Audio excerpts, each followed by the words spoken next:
Good evening and welcome to Metro Focus. I'm Rafael Piroman. Pulitzer Prize-winning author and New York Times op-ed columnist Nicholas Kristof has written extensively about Iran and has visited the country a number of times. In June of last year, Kristof warned that President Trump and Iran might be in a collision course and that it could get scarier. Well, he was right. It has. The hostilities between the United States and Iran escalated to an unprecedented level after a series of Iranian provocations led to the targeted killing of Iranian Major General Qasem Soleimani, widely considered the second most powerful man in Iran. Given those events, the consequent shelling of military bases in Iraq by Iran, and the president's non-military response to that missile attack, we have invited Kristof back on the program to get his take on the current state of the conflict. He joins us now. Nick, welcome back to the program. Good to be with you. So what is the current state of the conflict? Well, it looks as if we may have, for the moment, avoided a all-out shooting war between Iran and the U.S., which was a real risk in the aftermath of the killing of General Soleimani. But we haven't solved the underlying issues, and I worry about two things in particular that I think set us up for confrontation down the road.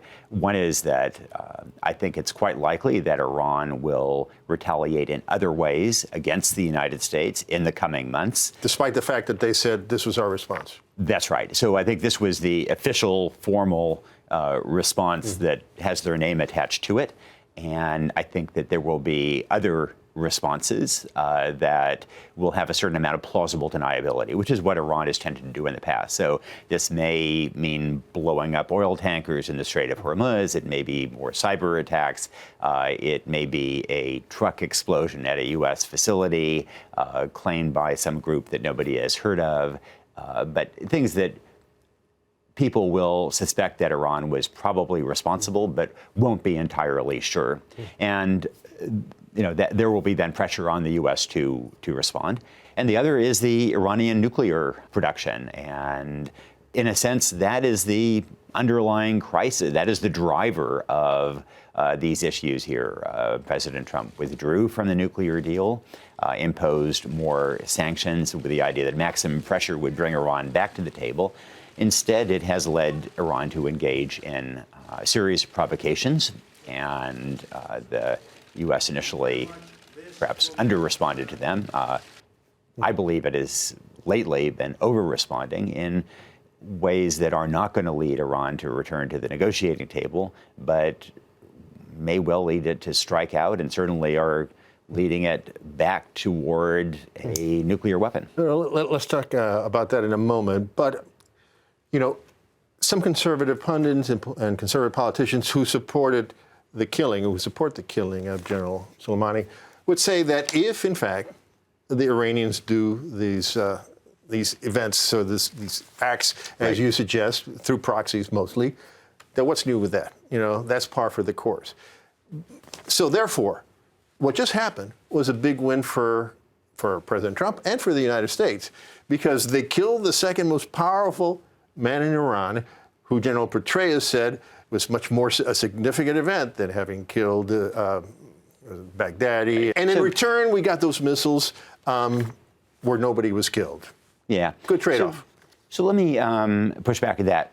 First of all, I'd say that after the Iranian nuclear deal in 2015, then, in fact, things were reasonably stable. And so Iran, for example, briefly took a U.S. ship in the Gulf and then quickly returned it. That in fact, Iran was not engaging in those provocations in that period. So it is true that General Soleimani was a very bad actor who had blood on his hands. There are a lot of people around the world with blood on their hands. I mean, Kim Jong-un is about as ruthless a tyrant as one could think of, and President Trump did not put him in a headlock and try to drag him into a jail cell. And in fact, I think one of the lessons of the U.S. treatment of North Korea versus Iran that is going out is that if you actually already have a nuclear weapon, then we will treat you with some respect.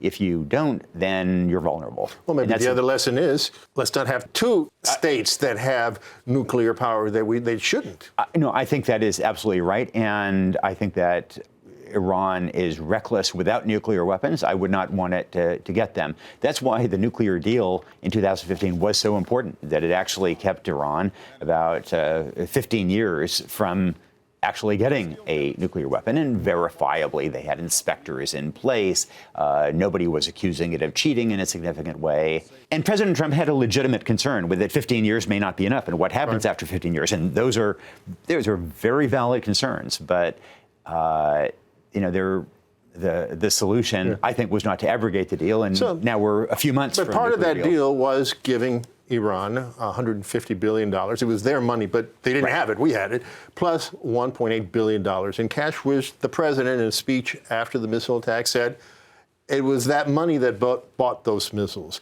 And it was the subservience manifested by the deal that the United States and the West made that emboldened Iran to go out and do provocations. How do you respond to that? So, all in all, I think it's just as well that the regime not have more money, and I suspect some of the money did go toward missiles and other things. However, that was part of the cost of getting a deal in which Iran gave up more than 90% of its nuclear fuel, in which it was 15 years from having a nuclear weapon. I think that it would be hard to find anybody who thought that we are better now with Iran spinning the centrifuges and amassing nuclear fuel than we were a couple of years ago with those centrifuges stopped. And, a part of the cost of that is returning some of Iran's own money, which I think we had to do at some point. Then I think that's a debate worth discussing, but it seems to me that on balance it was a better deal. But some of the people who support the steps that President Trump has taken point to the way that Iran responded. Missiles that hit no one. And by some luck, information getting to the United States 3 hours before the attacks. They say this was no accident. They say that the Iranians did not want to cause casualties because they don't want a war. And that indicates that when you fight them back, they back off. And the president has said clearly that if Americans are killed, he'll respond, and he did. And that if they if they get close to developing nuclear arms, they'll respond, and they did. And it looks like the leadership in Iran was paying attention. Isn't that a good thing? So I think it is very true that Iran's leaders are trying to calibrate their response and that they don't want an all-out shooting war. I think that both the Iranian and U.S. leadership are to some degree playing to their domestic base. Right. But so let's look at kind of where things stand after the killing of General Soleimani and what we gained and what we lost. So we did remove a particularly adept and strategic leader on the Iranian side who was promptly replaced. That probably did help reestablish deterrence, which one of the problems was Iran became more provocative in last May, and we didn't really respond to a series of provocations. We probably should have taken some steps to establish that deterrence. Now, we probably have reestablished that deterrence, but at what cost? I think it's quite likely that we will end up pushed entirely or mostly out of Iraq. Which is really something that General Soleimani had strived for during his life. Death. So as you wrote in a piece, he's going to get in death what he couldn't get in life. Exactly. And that is a strategic gain for Iran. Without U.S. presence in Iraq, it'll be a lot harder to sustain the U.S. presence in Syria. We may have to pull out those 1,000-odd troops, which will be another gain for Iran. In the course of this, we've had to suspend our effort against ISIS, which gives it a chance to regroup.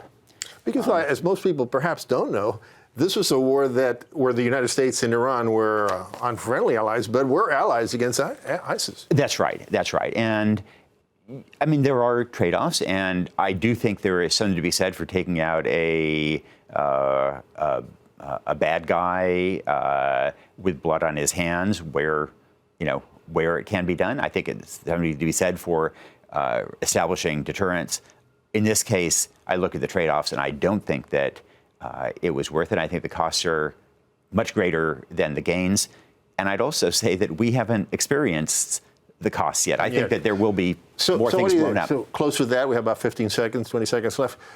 What do you expect to see in the next few weeks, next few months?